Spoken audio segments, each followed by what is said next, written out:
Então, bom dia. Introdução à Economia, aula 16. Vamos ver onde estamos aqui.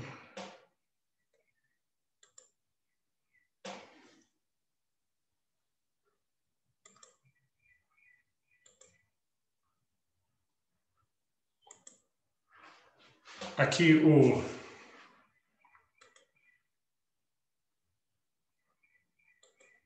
o siga, só para lembrar onde é que a gente está.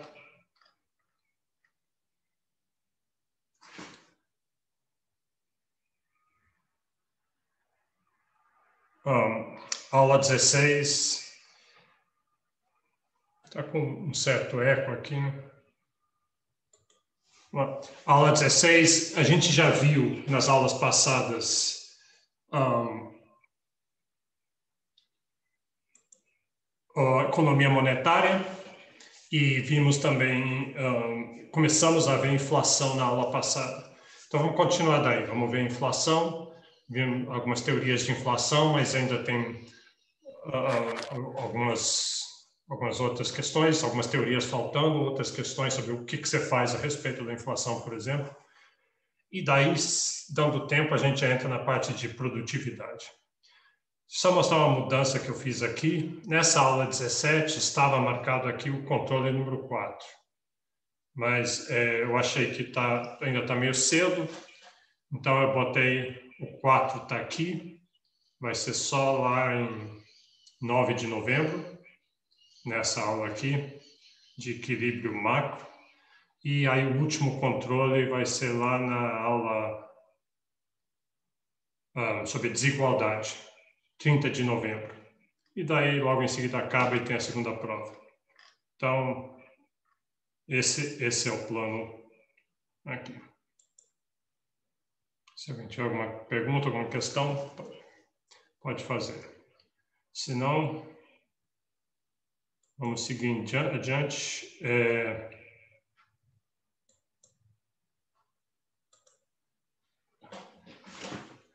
Inflação.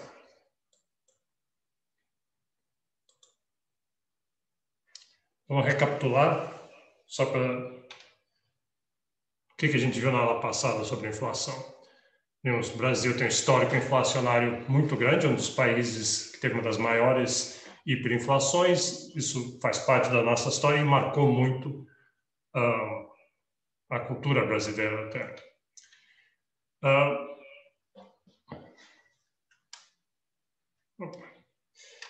Aí, o que a gente viu? O que é inflação? A inflação é um aumento generalizado dos preços, não está associado com os fundamentos da escassez, porque preços sobem também pelas causas fundamentais, a ver com escassez de oferta e demanda. Inflação não é isso. Inflação é um aumento generalizado dos preços e hiperinflação é isso, só que muito mais forte. Então, eu mostrei vários exemplos de hiperinflações ao longo da história.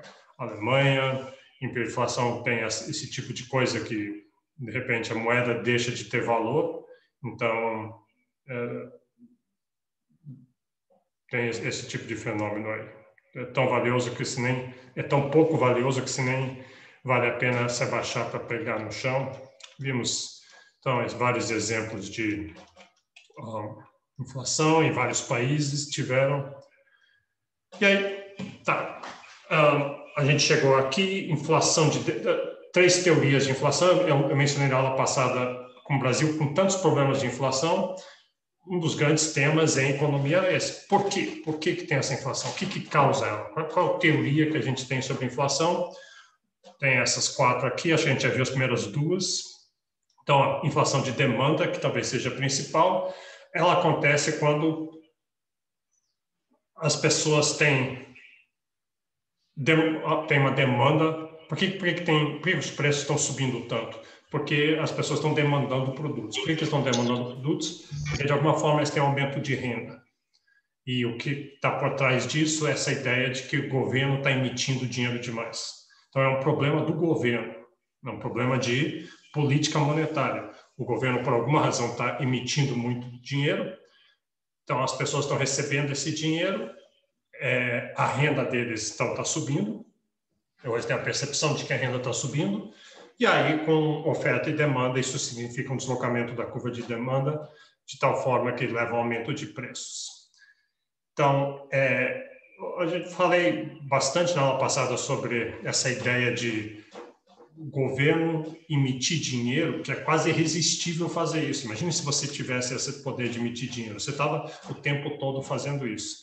Então, para um país não ter inflação, ele precisa de uma disciplina monetária muito grande.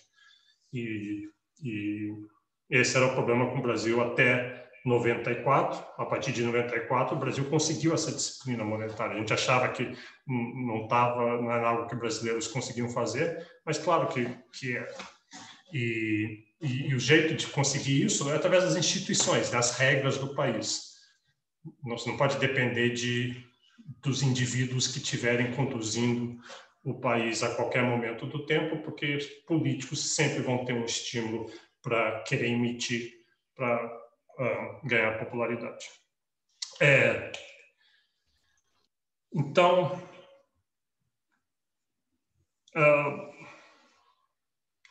inflação de demanda, a gente viu, aqui a parte importante na aula passada foi essa ideia que a gente viu em gráficos como é que é essa inflação. Repara o que acontece aqui, é que a demanda aumentou, deslocou a demanda. E esse deslocamento da demanda, que levou a um aumento de preços, se dá por causa dessa incontinência monetária que acontece.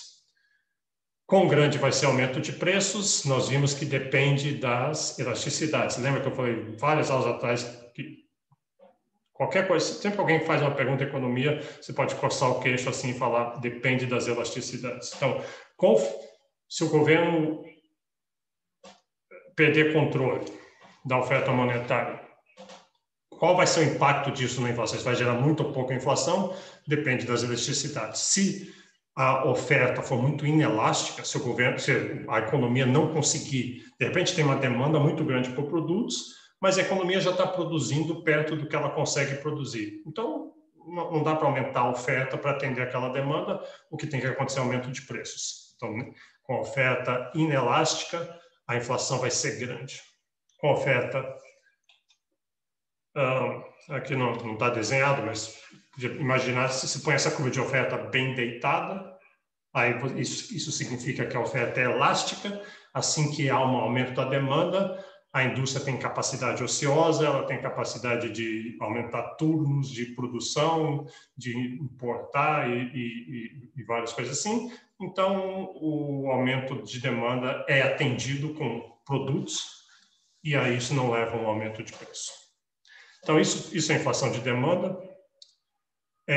Nós vimos na aula passada, por isso passei rápido. A segunda teoria que a gente viu é a inflação de custos. Nesse caso, o que está acontecendo não é um fenômeno aqui na demanda. A demanda vai ficar fixa. O que vai acontecer é que os custos de produção estão empurrando a oferta para a esquerda. Estão tornando mais difícil, estão tornando mais caro produzir. E com isso, se é caro produzir, os produtos vão ter aumentos de preço.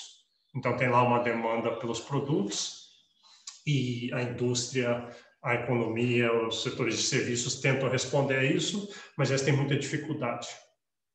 Então, eles não conseguem produzir suficiente e o resultado, então, é que os preços acabam aumentando. E por que tem esses custos? Então, aqui é uma questão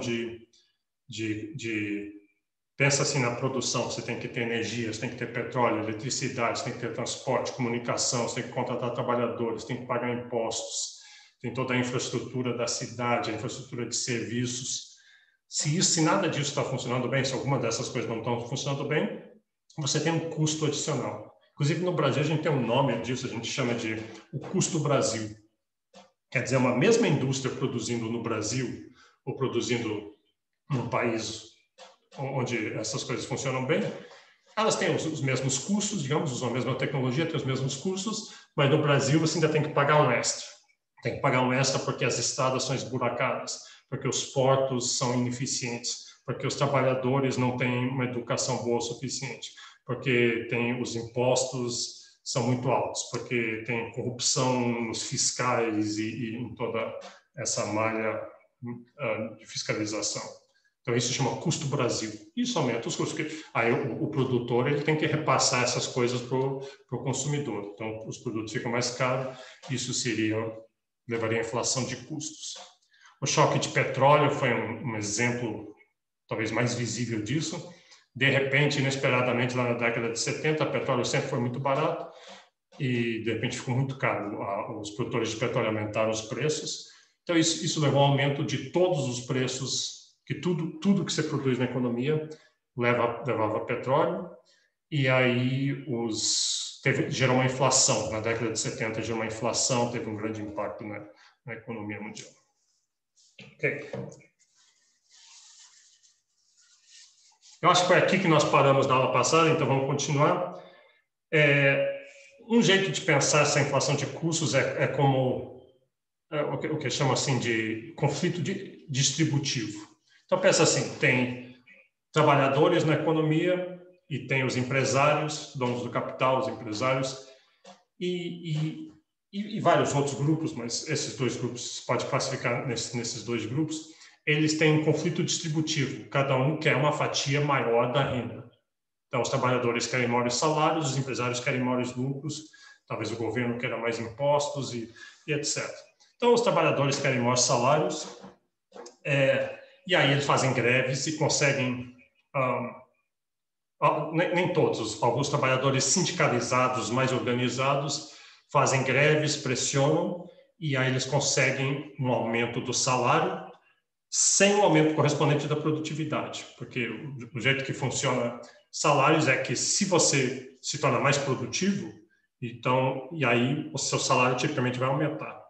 Porque você tem uma classe de trabalhadores que, por alguma razão, por treinamento ou melhor educação, são mais produtivos, compensa para uma empresa tentar atrair eles pagando salários mais altos. Mas aqui no conflito distributivo, eles estão conseguindo esses aumentos de salários não porque eles são mais produtivos, mas simplesmente porque eles têm poder de barganha, porque são organizados politicamente. Aí isso aumenta os custos das empresas, o que significa que o lucro delas vai reduzir. Elas estão pagando mais de salários. Aí os empresários aumentam os preços. E daí com isso,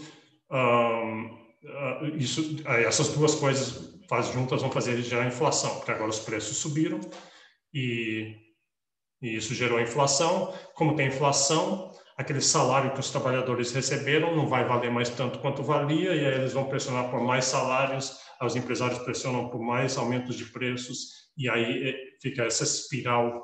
Esse seria o conflito distributivo, e essa é uma teoria de por da onde vem a inflação no Brasil. Então, tinha uma época que as pessoas falavam com isso. O problema no Brasil é esse aqui. Tem esse conflito distributivo, todo mundo querendo aumentar seus preços, cada um querendo pegar uma fatia maior, e isso acaba levando à inflação. Então, deixa eu ver. Espiral inflacionária, salários, preços. E claro que no final todo mundo está perdendo com isso, porque a inflação sempre tira mais do que aqueles aumentos de salário e de lucros que eles conseguem em algum momento de tempo. A inflação está sempre ganhando naquilo ali. Outras razões pelas quais haveria inflação de custos. Podia ser uma outra que podia ser. Isso são todas ideias que pessoas tiveram para tentar justificar, explicar por que no Brasil a inflação era tão forte, tão presente e difícil de combater. Outra explicação era essa. As empresas brasileiras são muito concentradas, alguns setores, elas são muito concentradas e elas têm poder de mercado.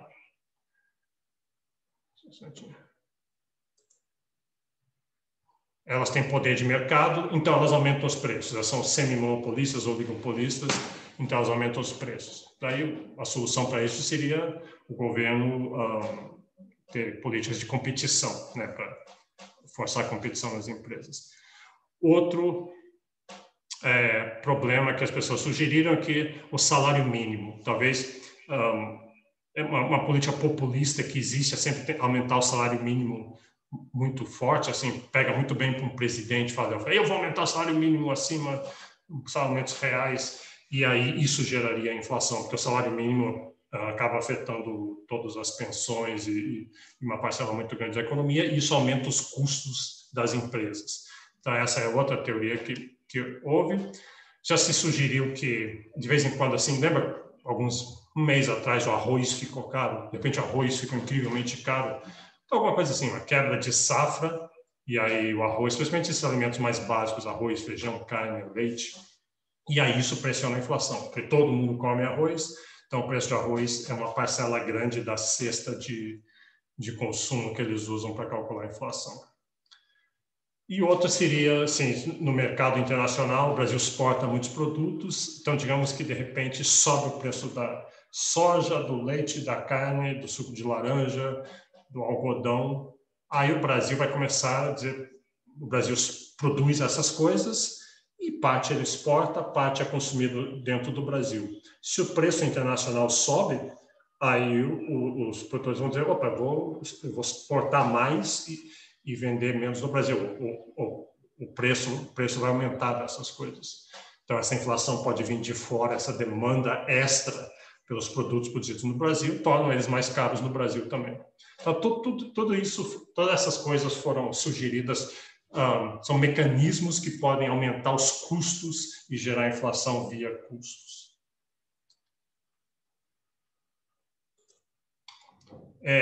Tá. Aí tem essas duas teorias, que talvez sejam as teorias as principais, as mais rigorosas academicamente, mas lá no meio, eu me lembro muito bem, era justamente aluno na UNB nessa época, nada que se tentasse no Brasil resolvia a inflação. Então, se tentava remédios diagnosticados com inflação de demanda, mas não funcionava. A inflação de custos também não funcionava. Tem alguma hora alguns economistas mais heterodoxos vieram com a ideia de o problema da inflação do Brasil é que é inercial. Não é que talvez nem tenha causas mais que estejam causando, é porque você teve inflação no passado, então você teve uma inflação, aí veio correção monetária. Todo mundo, assim, a inflação é nociva, ela corrói as rendas, os lucros, todos os recebimentos. E aí o que o governo acabou fazendo no Brasil em algum momento, ele criou a correção monetária. Diz assim, a cada mês, no começo era cada ano, cada semestre, cada mês, os preços vão subir automaticamente pela inflação. A gente mede a inflação do passado e daí os preços sobem pela inflação, especialmente os preços controlados, como salário mínimo, aluguéis, contratos, eletricidade. Então, para as pessoas era bom, porque assim, o seu salário tinha uma inflação grande, mas seu salário subia pela correção da inflação. Então, sim, os preços ficaram mais caros, mas meu salário subiu também. Se eu aluguei um apartamento, o que eu recebo de aluguel também foi corrigido. Então, isso parecia bom, mas olha o que acontece. Ele garante a inércia da inflação. Você está tirando um pouquinho do ardor da inflação, ela dói menos, mas ela vai continuar crescendo, porque se você está aumentando os preços automaticamente pela inflação passada, você garante que os preços vão continuar subindo. E, de novo, a inflação está sempre ganhando, porque entre um aumento e o outro, os preços estão caindo, a sua renda está caindo em termos reais e você está perdendo. Então, essa ideia de quanto mais você corre, mais você fica para trás. E isso acabou gerando o que chama dessa memória inflacionária. A memória inflacionária é essa ideia de quem viveu esse período. Eu mencionei, pergunta para os seus pais, pergunta para os seus avós como é que era. Já fica dentro da sua cabeça essa ideia que tem inflação, já espera que preços vão subir. Então, você, inclusive, as empresas, todo trabalhador que vai pedir salário, todo mundo já exige mais do que ele exigiria, pensando que a inflação vai subir. Então, isso gera essa inércia e é uma profecia que se autorrealiza. Que se todo mundo na economia está esperando que vai ter inflação, que os preços vão subir, eles vão subir, eles sobem. E aí a ideia quanto a isso seria, a gente vai ver o que se teria que fazer, seria algum choque de preços, onde o governo decreta que é proibido aumentar preços, pelo menos durante um tempo, para quebrar essa inércia e ver se todo mundo se acostuma com a ideia de que acabou aquela inércia inflacionária e agora vai ser mais estável. A gente já vai ver como é que trata essas diferentes patologias daqui a pouco. Ok, e a quarta explicação, então, temos essas inflação de demanda, inflação de custos, inflação inercial. E aqui uma quarta, essa aqui não é bem na classe das outras, mas é uma explicação de por que o Brasil sempre teve esse histórico tão grande de inflação, infelizmente no século XX. E essa explicação seria uma coisa do ponto de vista do desenvolvimento brasileiro. Então, eu diria assim, veja o que o Brasil passou. Então, em 1930, o Brasil era um país essencialmente agrícola, exportador de poucos produtos, né, muito pouco diversificado, não industrializado.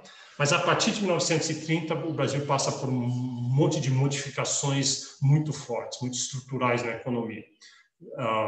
Ele rapidamente vai se industrializar e vai se urbanizar. O Brasil rapidamente, um país agrícola, a maioria da população vivendo em áreas rurais, vão passar a morar em cidades, e isso muda bastante coisas. Então, um país tem que construir infraestrutura, tem que construir estradas, tem que construir comunicação, tem que estabelecer governo, todos os protocolos de governo, funcionamento da coordenação dessa economia como um todo, e isso requer um gasto público muito grande.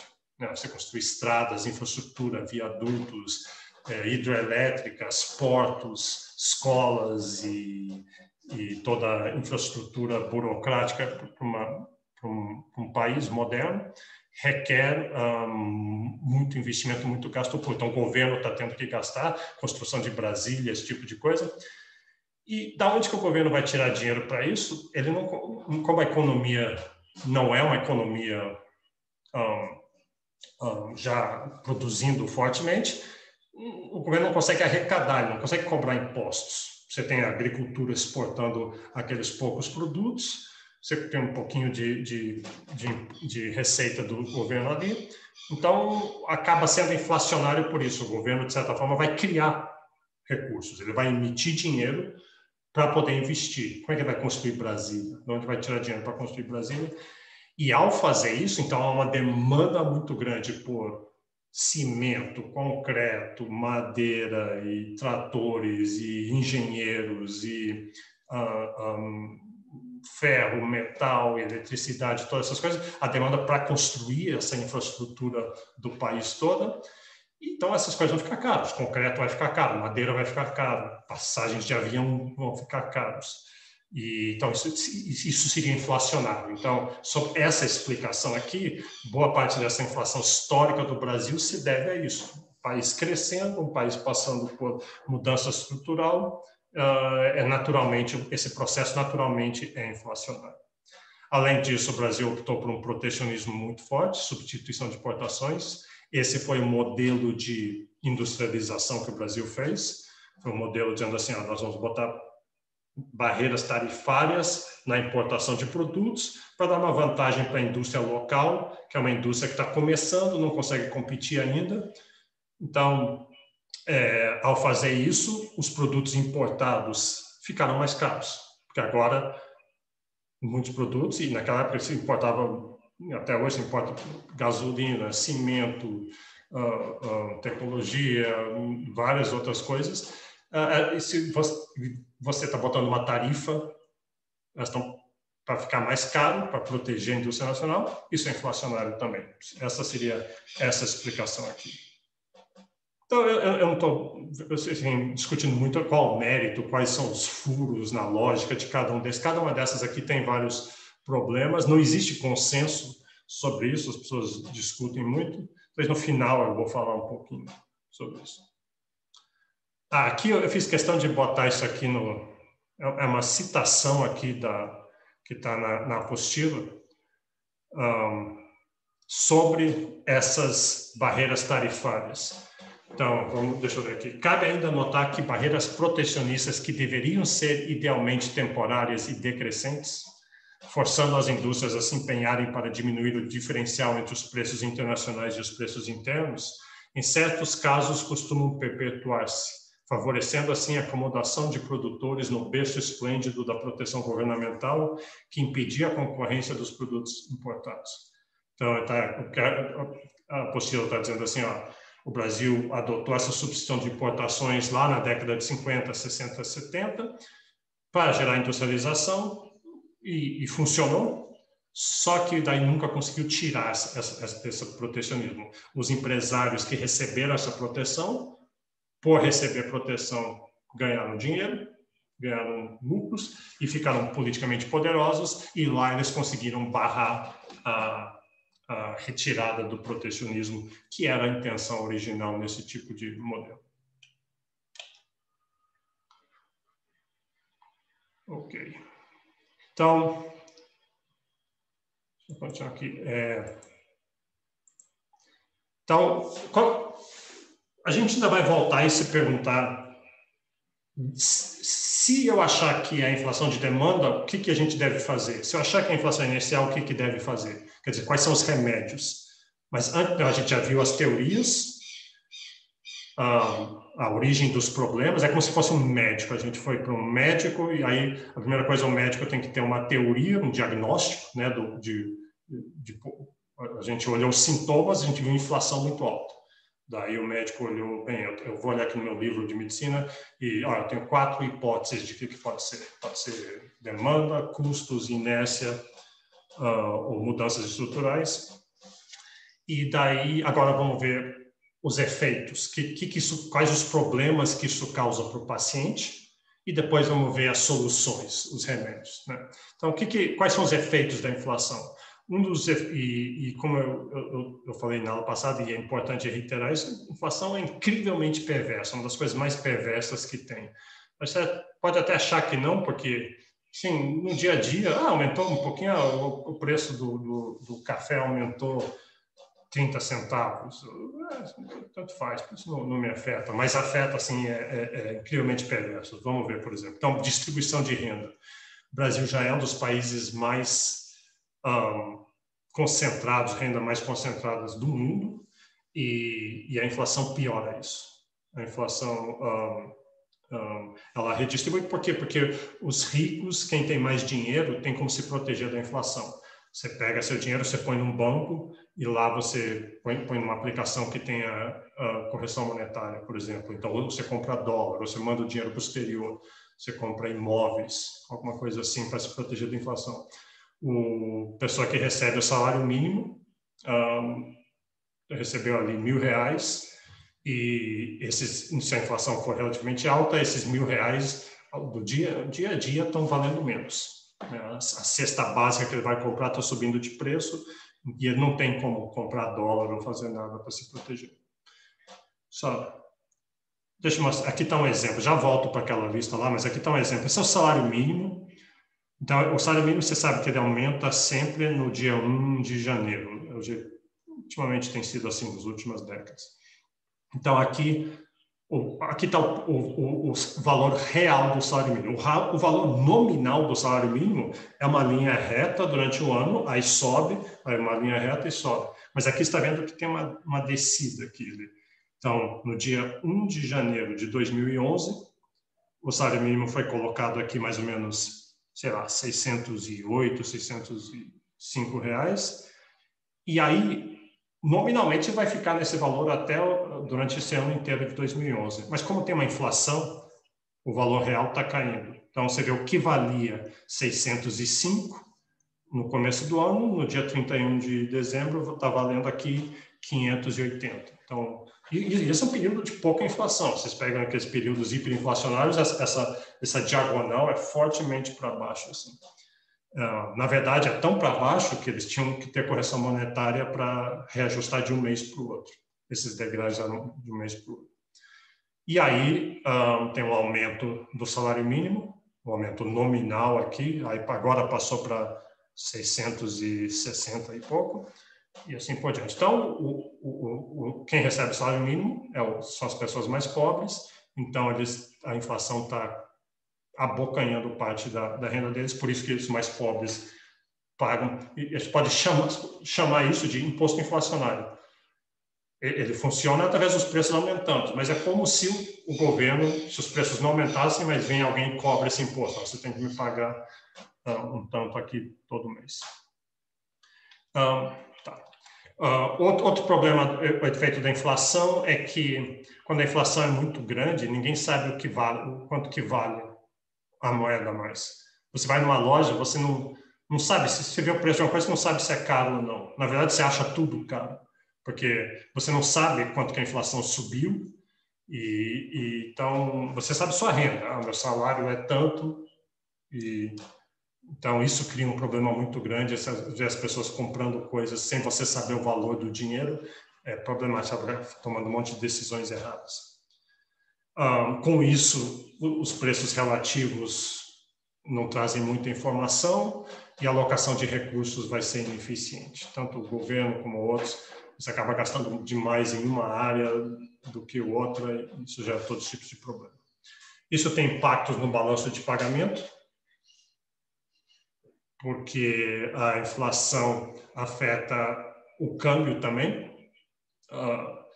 e tem que ter desvalorizações da taxa de câmbio, então gera um monte de problemas aí também. Que a gente vai ver quando a gente for estudar a economia internacional e taxa de câmbio. Leva a problemas entre credores e devedores.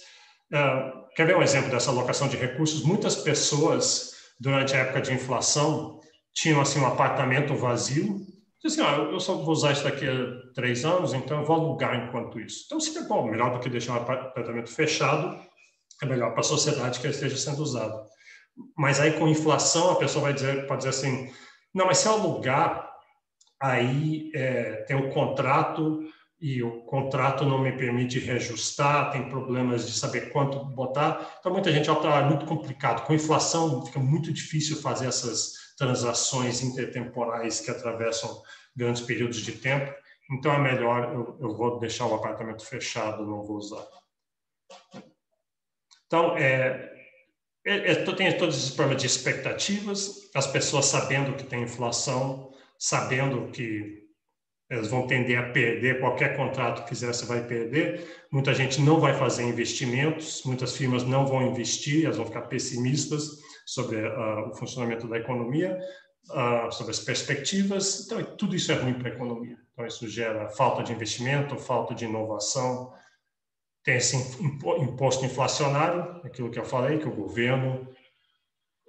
o governo fica emitindo mais, é como se ele estivesse arrecadando. Então, isso é perverso, porque daí o governo vai começar a contar com aquele imposto inflacionário e, de certa forma, o governo ganha com a inflação, então, por um lado. Ele está perdendo em vários outros lados também, mas ele, por um lado, ganha e isso dificulta resolver o problema. E aí tem um monte de outros efeitos indiretos da inflação. Depois a gente pode discutir isso. Tá. Agora eu percebi. Eu tinha os slides para tudo isso que eu falei. Aquilo era só a lista. E aqui tem os slides. Como eu já falei, deixa eu só pegar as coisas mais importantes aqui. Aqui só para mostrar aquela ideia. Aqui está uma evidência de que a inflação é uma das principais causas da desigualdade, um dos principais mecanismos que perpetuam a desigualdade. Esse gráfico aqui é incrivelmente importante. Nós vamos ter 2 aulas lá no final da disciplina só sobre pobreza e desigualdade. Mas olha o que acontece aqui. O Brasil, a desigualdade é esse índice de Gini aqui. Ele é entre 0 e 1. E se vê, o Brasil sempre teve um Gini muito alto, em torno de 0,6. E nunca baixava, ele flutuava, mas era sempre alto. Mas a partir daqui de 94, ele começou a baixar. E aqui não parece ser grande coisa, mas isso nunca tinha acontecido na história do Brasil antes. Então, o Brasil, a partir de 94, e até hoje, até recentemente, até essa bagunça toda que está acontecendo lá até 2014, mais ou menos, a desigualdade no Brasil reduziu. Com grandes impactos na sociedade, a gente vê isso, a gente percebeu isso. E o que o que teria causado essa? Essa é uma grande pergunta, né? Porque é muito desejável isso para o país reduzir sua desigualdade. Então, o que causou isso? Uma das principais coisas que causou foi justamente que começou em 94, que foi quando teve o Plano Real. No momento que você tira aquela hiperinflação, você tem uma queda da desigualdade.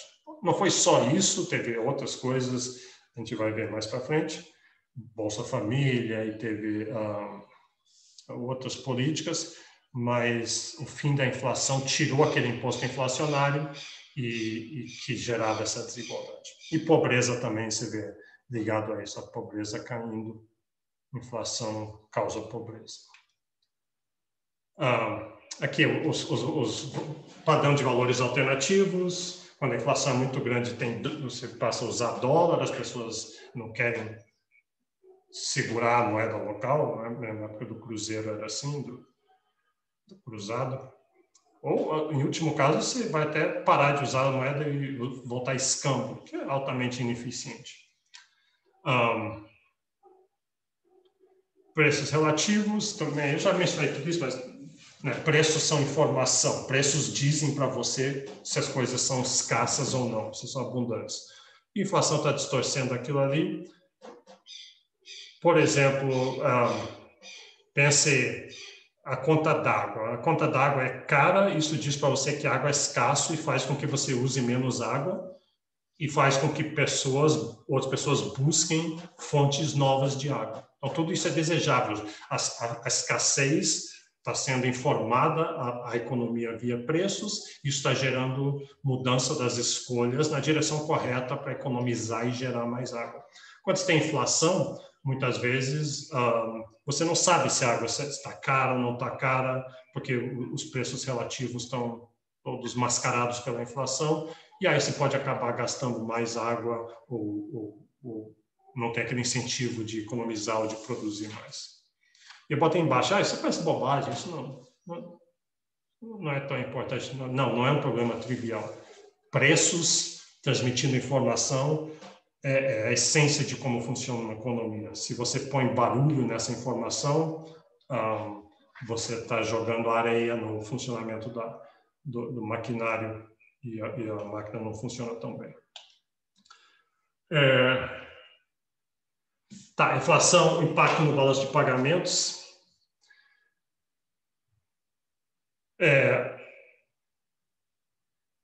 Como os preços locais estão subindo, a inflação é isso, quando os preços estão subindo, então os preços aqui no Brasil estão subindo, o preço dos importados ficam parecendo mais baratos, né? Porque os preços dos importados não estão subindo, contanto que não tem uma desvalorização da moeda. Então, isso faz com que tenha maior demanda por importados e, de novo, bagunça todo o funcionamento da economia. Se desvaloriza o câmbio, aí os importados ficam mais caros, mas isso sempre acontece de um ritmo diferente. Então, a inflação cria problemas nessa área também. Inflação, esse problema com credores e devedores, eu me lembro no auge da inflação, a inflação era tão alta, era tipo 80% ao mês em 90, mesmo uma inflação de 20% ao mês. Isso quer dizer o seguinte, suponha que eu devo para você um valor alto. Eu vendi um carro, eu comprei um carro de você. Então, eu devo para você 80 mil, um carro de 80 mil reais. Então, eu vou pagar para você, a gente fechou o contrato assim, e diz, então eu te entrego o dinheiro hoje à tarde. Aí, eu pego os 80 mil, mas eu penso assim, eu estou tentado a dizer o seguinte, quer saber, eu vou pegar esses 80 mil, eu vou dizer para ele que não deu de passar, deu um problema aqui, eu só vou poder passar amanhã ou depois da manhã, mas não fica tranquilo, amanhã, depois da manhã eu passo aí. Aí eu vou pegar esse dinheiro e eu vou aplicar de um dia para o outro. Com uma inflação alta, no mercado aberto, de um dia para o outro eu posso ganhar, sei lá, uns R$1.000, digamos ali, naquilo ali. Então, tem essa tentação de fazer isso, de atrasar pagamentos, a inflação cria esse tipo de incentivo perverso. Isso, de fato, acontecia. Governos faziam muito isso, eles deixavam, se eles atrasarem o salário das pessoas em um dia, 2 dias, e então aquilo pode render muito dinheiro. Isso tudo é distorção.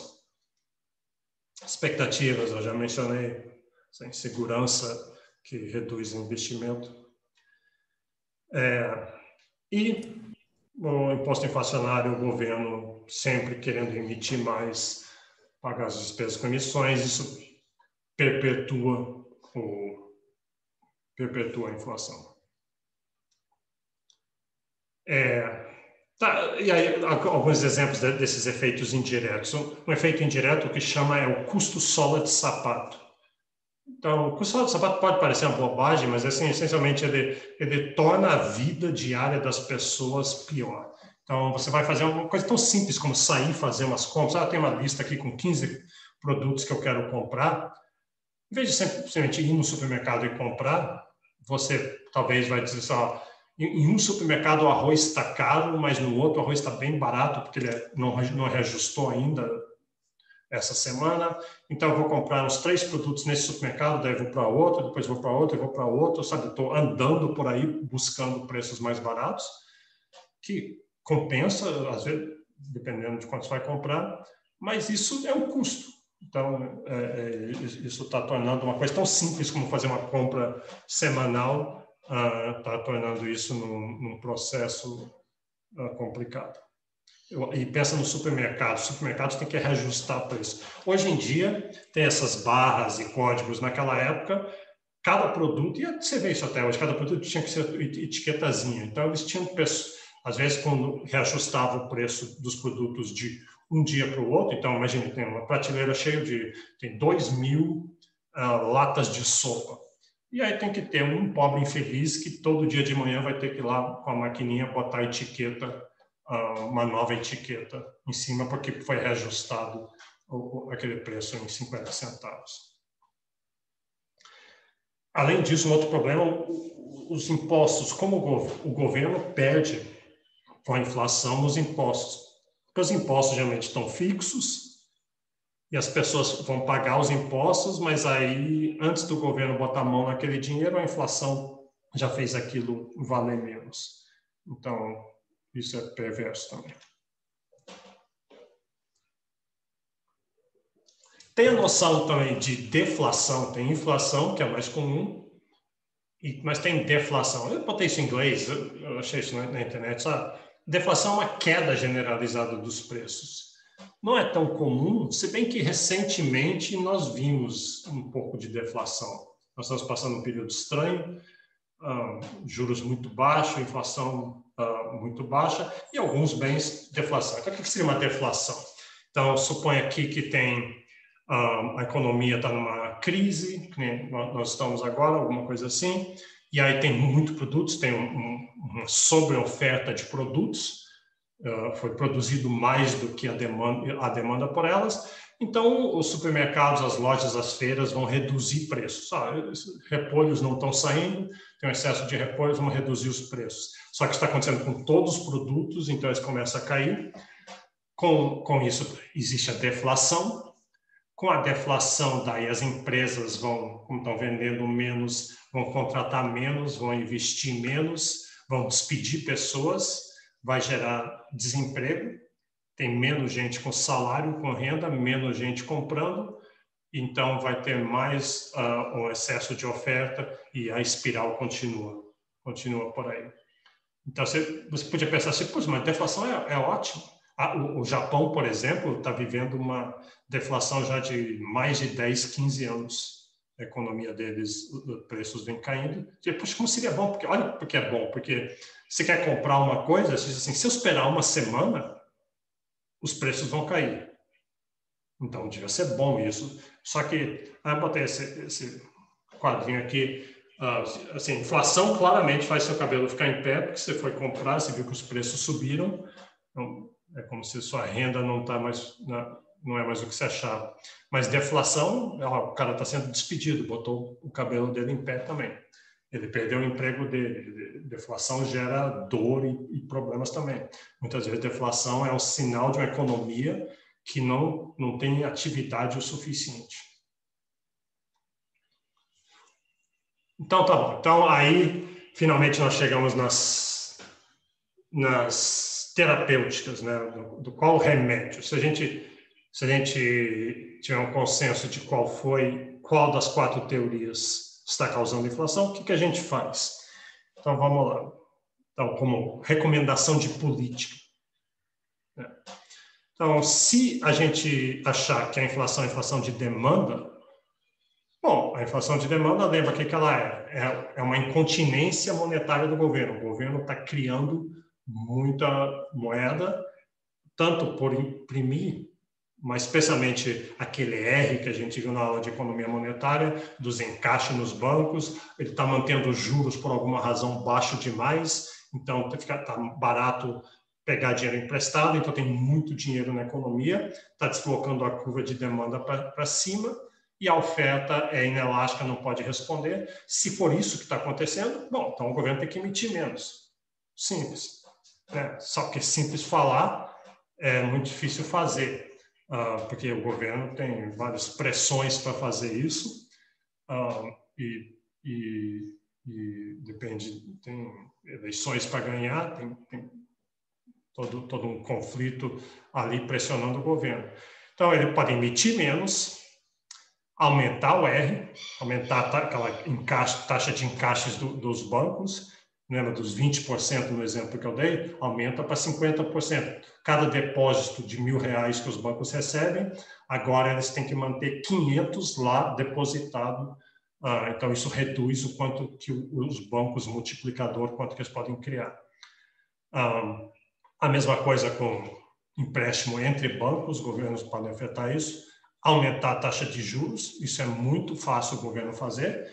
Lembra, o cupom determina que o governo vai pagar juros mais altos. Se o governo está pagando juros mais altos, os bancos também vão passar a cobrar juros mais altos.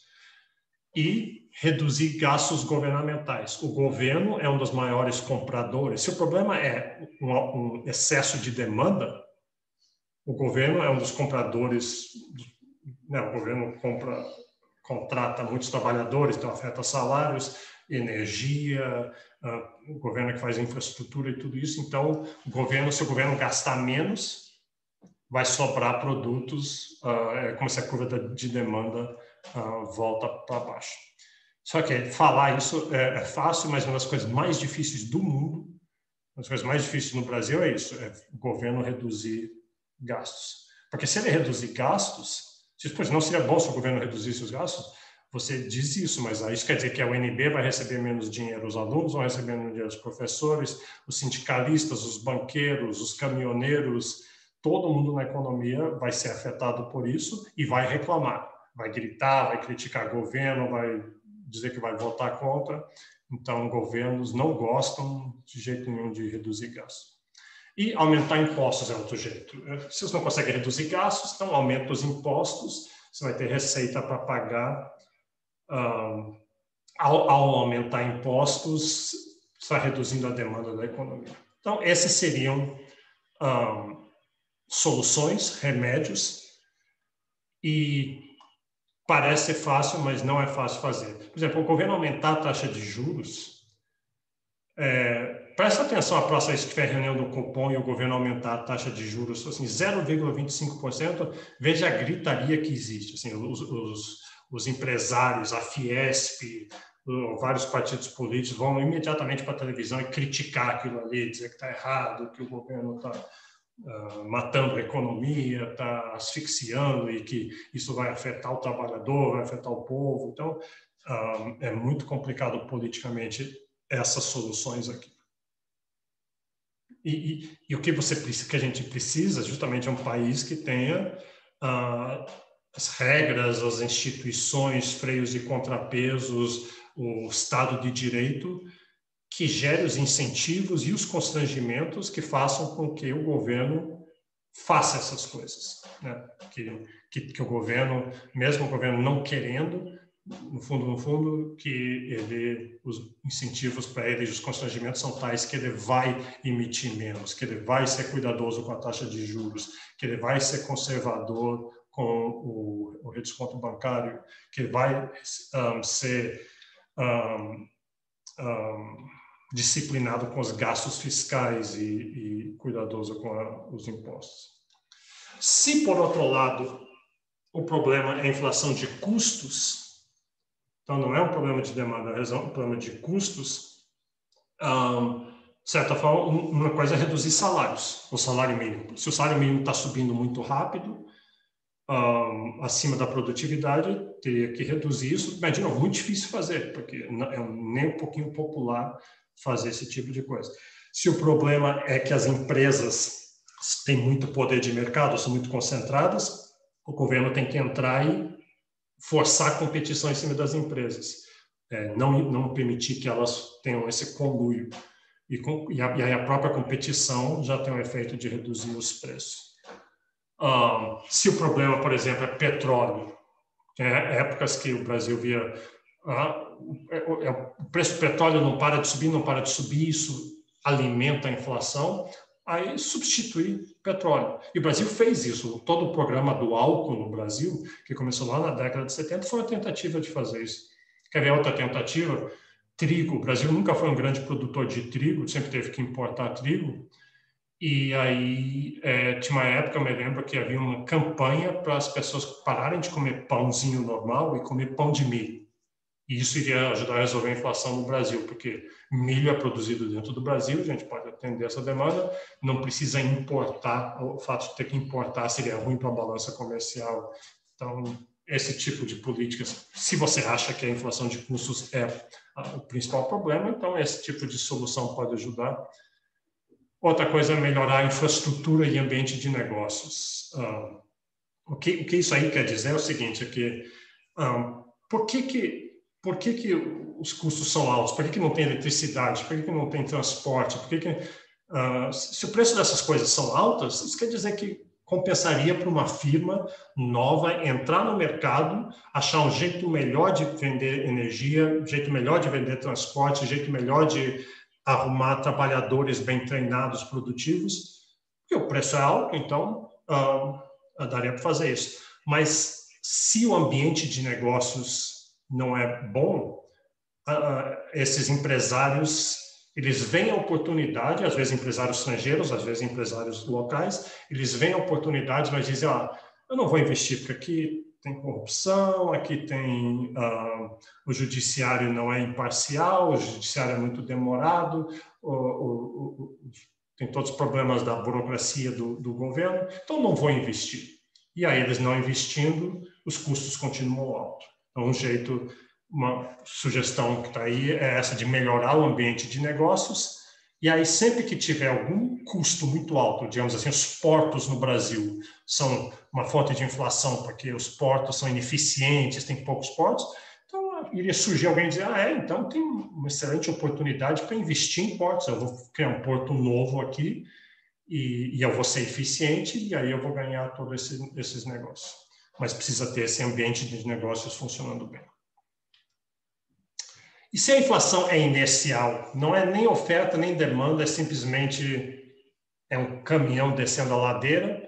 Então, primeira coisa, eliminar a correção monetária, foi o que o Plano Real fez, ele proibiu a correção monetária, fora os poucos produtos, não pode ter um reajuste automático dos preços. E com isso tentar mudar essa cultura inflacionária, mostrar para as pessoas que a inflação não vai vir, convencer as pessoas com credibilidade de que não haverá inflação. O Plano Cruzado tentou fazer isso por canetada, ele chegou e passou uma lei dizendo não pode aumentar os preços. Ele escolheu um dia e diz, os preços estão congelados no preço que eles eram no dia 12 de fevereiro, por exemplo. E isso funcionou bem durante as 3 semanas, depois não funcionou, mas é porque você não pode fazer isso. Você decretar que os preços vão parar de subir é que nem você decretar, a gente não gosta de calor nem de frio, a gente gosta de uma temperatura ideal de 23 graus, então passa uma lei, põe na Constituição que a temperatura no Brasil vai ter que ficar sempre em 23 graus. É o equivalente a fazer isso. É tão ridículo quanto isso. Preços são a informação da escassez. São resultado, não é o que causa. Então, o Plano Cruzado não funcionou, mas o Plano Real funcionou. Lá para frente, a gente vai estudar o Plano Real, ver por que ele funcionou, mas ele conseguiu mudar essa cultura inflacionária. Ele convenceu as pessoas, tirou esse medo das pessoas de que essa inflação inexoravelmente viria. Ok. Então, essa é a parte sobre inflação. Deixa eu abrir aqui para perguntas. Alguém quer fazer alguma pergunta sobre essa parte aí? Se não, o que eu vou fazer, deu 1 hora já, mas eu acho que vou pegar mais assim uns 10, 12 minutos para o próximo tópico, que é produtividade. Já inaugurar ele, como eu falei, eu gosto dessa ideia de já começar o tema da próxima aula, depois a gente volta e aí vocês veem 2 vezes, faz mais sentido.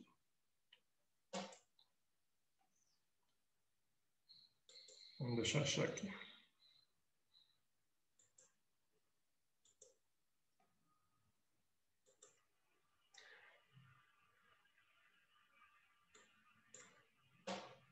Ok, com isso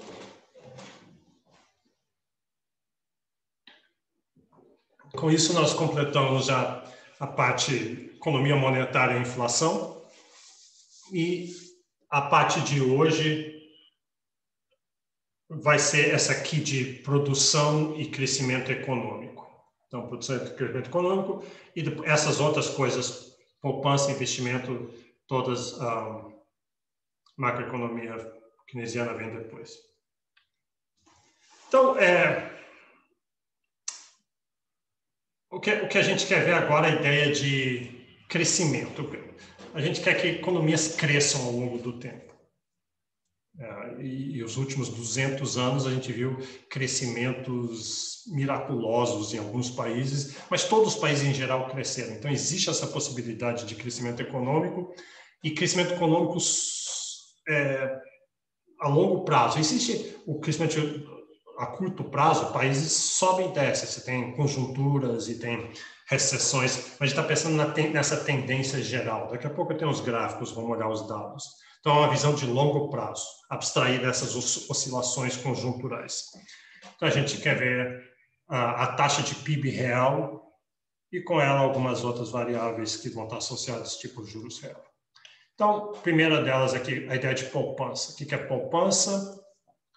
Poupança, por definição, você recebe sua renda, aí você vai decidir para que você quer sua renda. Você quer consumir aquilo ali. Então, é para isso que serve a renda. Mas aí você tem uma escolha, você pode consumir hoje ou consumir amanhã. Uma parte, naturalmente, você vai ter que consumir hoje. Você tem que sobreviver, você tem vários interesses, você quer consumir hoje. Mas você pode optar por não consumir hoje e deixar parte para amanhã. Por que você faria isso? Você faria isso porque para ter mais amanhã, você vai ganhar os juros, ao esperar, você vai ser compensada por deferir seu consumo, e também por precaução. Né? Você está aguardando para um dia chuvoso que vem aí, então você vai pegar parte da sua renda e poupar. Então, aqui a gente está falando do ponto de vista macro. Então, do jeito que eu falei agora, parece assim, a escolha individual. Você recebeu lá o seu salário e você está decidindo quanto que você vai consumir, mas, de certa forma, uma economia como um todo faz isso, que é a agregação da poupança de todo mundo que está na economia. E essa poupança vai ser importante, a gente vai ver que ela vai determinar investimento. Então, tem o que a gente chama da poupança privada. Então, pensa a renda total gerada na economia como um todo, durante um ano, que é o PIB, aqueles fatores, salários, lucros, juros, aluguéis, aquele rendimento todo agregado que a gente mediu no PIB. E daí vamos ver quanto dessa renda aqui foi gasta em consumo e pagando impostos, e o que sobrou é poupança. Então, todo país tem essa poupança. No Brasil, ela é relativamente baixa. Esse é um grande problema no Brasil, que o Brasil tem pouca poupança, o que vai significar que depois tem pouco investimento. Um país como a China, que a China cresceu, vem já um período de décadas crescendo taxas muito rápidas, enquanto que o investimento no Brasil é mais ou menos 20%, até 18%, que é baixo, de toda a renda gerada, não é o investimento é 18%, e o investimento é ligado com a poupança, a China deu uns 40%. Então, esse é um problema grande, a gente vai falar mais sobre isso daqui a pouco. E então, o que a poupança pública é que o governo recebe renda e ele tem que optar quanto que ele vai gastar. Que renda é essa que o governo recebe? Ele recebe salário, recebe mesada? Não, ele recebe os impostos. Então, o governo vai lá, na economia, ele pega os impostos, essa é a renda do governo, e ele vai pagar as despesas dele, ele tem que pagar os funcionários públicos, todos os outros gastos do governo, que são muitos, e daí o que sobrar a gente chama de poupança pública. E repara que pode ser negativo, né? Isso costuma ser negativo, porque governos têm esse problema que eles gastam mais do que arrecadam. Isso é muito perverso, mas tem forças muito, muito poderosas empurrando isso. Você e eu e todo mundo mais que pressionam o governo por gastos, e a gente não quer pagar impostos. Então, você vê que tudo conspira para essa poupança pública, tudo conspira contra ela. Então, um jeito de pensar no poupança é um trade-off entre o presente e o futuro. Você está decidindo se vai consumir hoje, vai consumir no futuro, e a mesma coisa com o governo. Porque se o governo tiver receitas maiores do que os gastos, sobra para ele gastar no futuro. E aí, o investimento é o aumento da capacidade produtiva. Então, não é consumo. Ele parece consumo porque alguém está pegando renda e está comprando coisas. Só que ele não está comprando bens finais. Com investimento, você está comprando coisas que vão produzir mais. Que vão aumentar a sua capacidade produtiva. Então, aqui coisas, máquinas, instalações, residências, terra, mesmo coisas como cimento, etc. Então, isso que é investimento.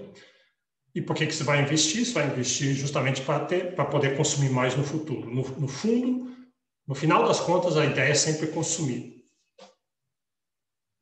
Consumo é o objetivo. Aqui em economia, muita gente até critica. Vocês economistas, vocês só pensam em consumo. Mas esse é o objetivo. Claro que a vida tem outros objetivos, etc. Mas não é isso que a gente está preocupado aqui. Aqui a gente está preocupado, do ponto de vista macroeconômico, nisso. A gente quer que o país invista.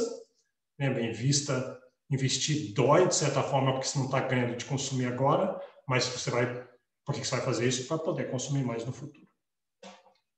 Então, existe uma relação entre investimento e poupança, né?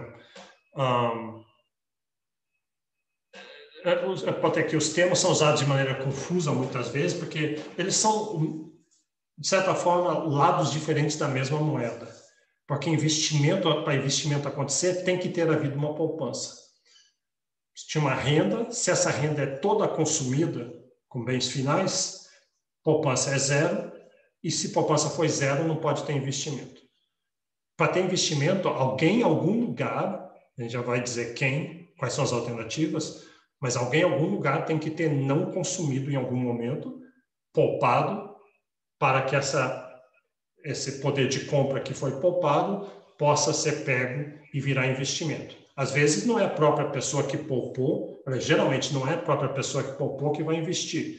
Você poupa, aí aquilo vai para o mercado financeiro, aquela poupança, e a outra pessoa, a entidade que quer investir, vai lá no mercado financeiro, pega aquele dinheiro emprestado, pagando os juros e investe. Mas tem que ter a poupança para ter o investimento. Então, existe uma identidade que investimento é igual a poupança. No final das contas, só vai poder ser investido o que é poupado. Isso é verdade na economia como um todo, mas não no nível micro. Quer dizer, tem pessoas que, para mim, eu poupei e eu não estou investindo nada. Não estou aumentando a capacidade produtiva. Eu poupei, meu dinheiro está lá no banco, rendendo, e eu não tenho um investimento correspondente. Mas uma outra pessoa vai pegar emprestado esse dinheiro que eu poupei e ela vai investir. Ela vai investir sem ter poupado. Mas para a economia como um todo, você soma tudo, investimento igual a poupança. E quem faz isso, quem faz esse meio de campo, é o mercado financeiro.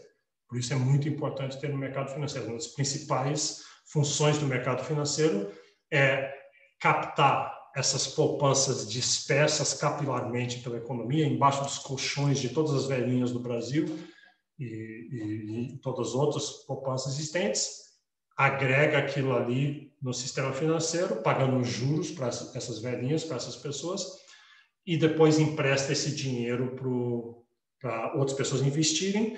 Geralmente, aí, essas poupanças capilarmente dispersas vão virar montantes maiores, que vão virar investimentos em prédios, em fábricas, em fazendas, etc.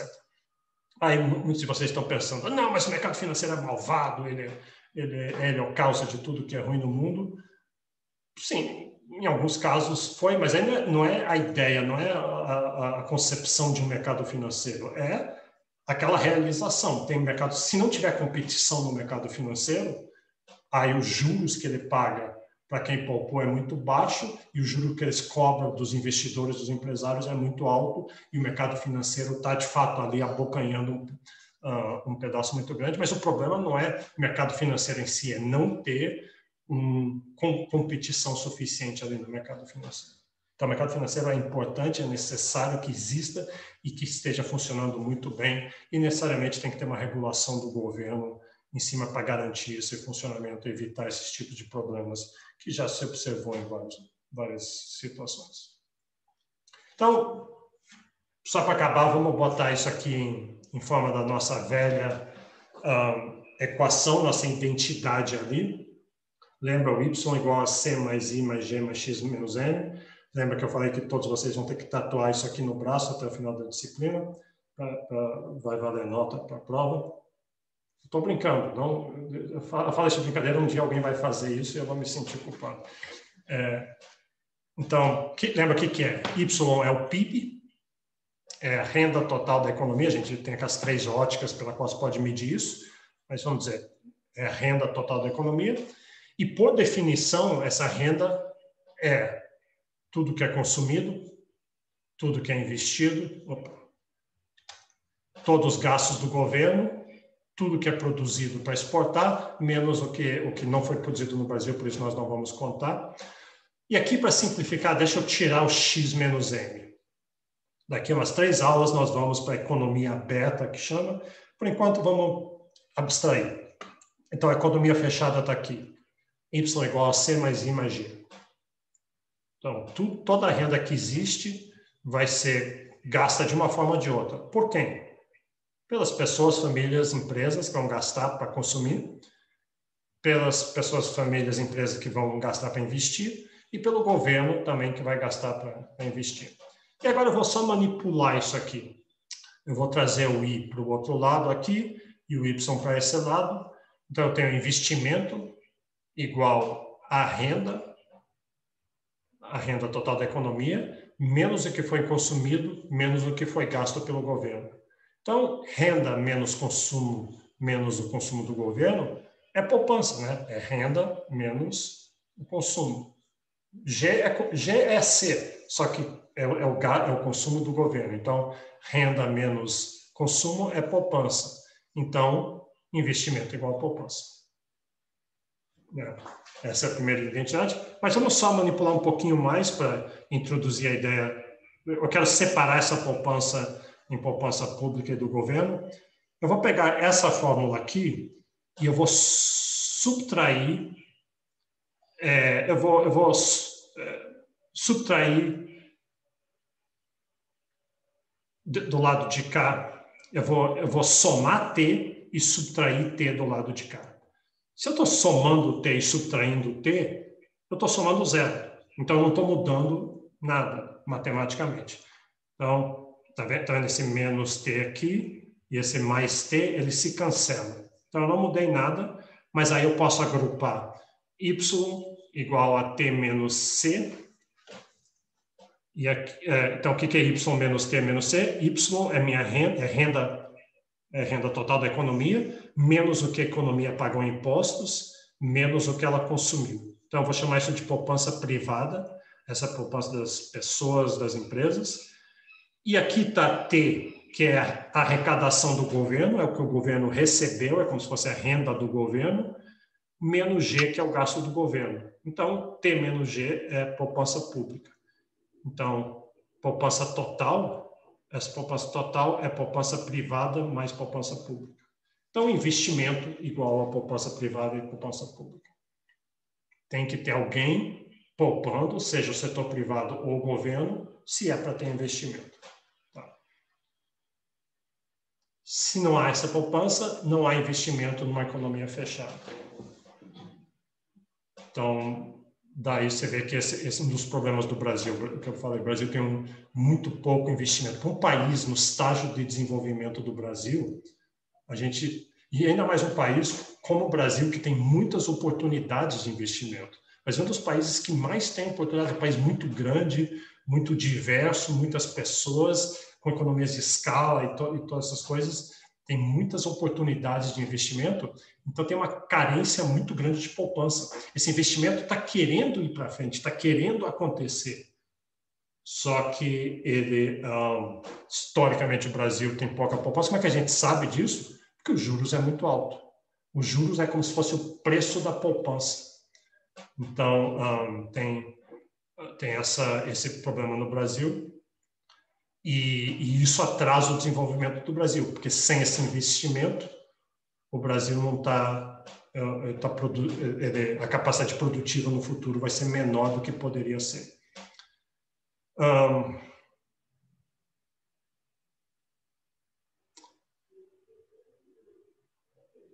Isso é causa... Então, o Brasil tem pouco crescimento e tem pouco investimento. É causalidade isso, que o Brasil cresce pouco porque ele investe pouco, ou ele investe pouco porque ele cresce pouco?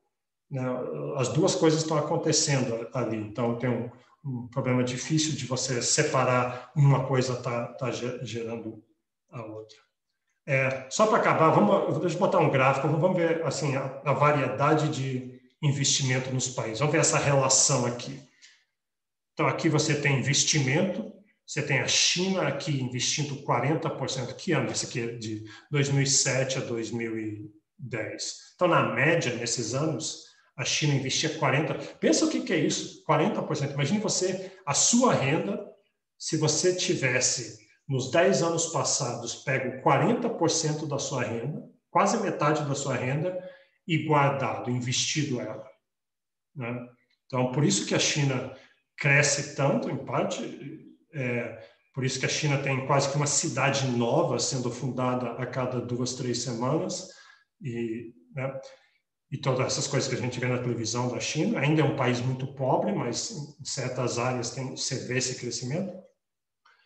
E olha aqui os Estados Unidos e a Inglaterra, são países que já são ricos, eles investem 15%, investem pouco. Em parte, se você já é um país rico, você não precisa ter esse investimento tão grande, né? Essa poupança tão grande. Então, é justificado. O que não é justificado é que o Brasil tem um investimento no nível de Estados Unidos, Alemanha e Inglaterra, enquanto que um país como o Brasil, que ainda tem muito desenvolvimento a fazer, devia certamente estar produzindo muito mais. Ele teve, nesses anos aqui, foram os anos bons, ele teve um crescimento acima da linha, então, em média, 4% ao ano.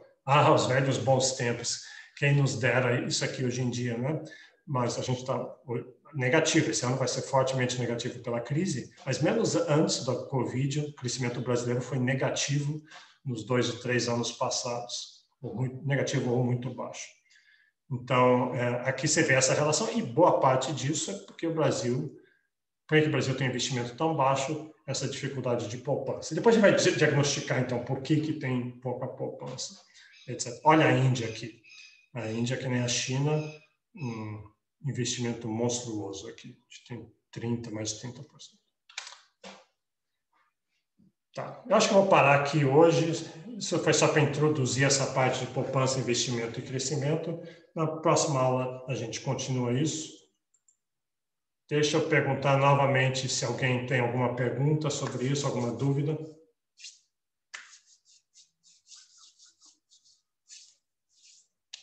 Não tem? Então, tá bom. Então, a gente continua quarta-feira, continua com essa parte.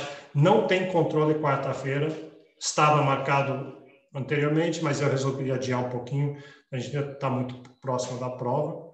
Então, mas já está lá no SICA a data do próximo controle. Mas é mais para frente, é só em novembro.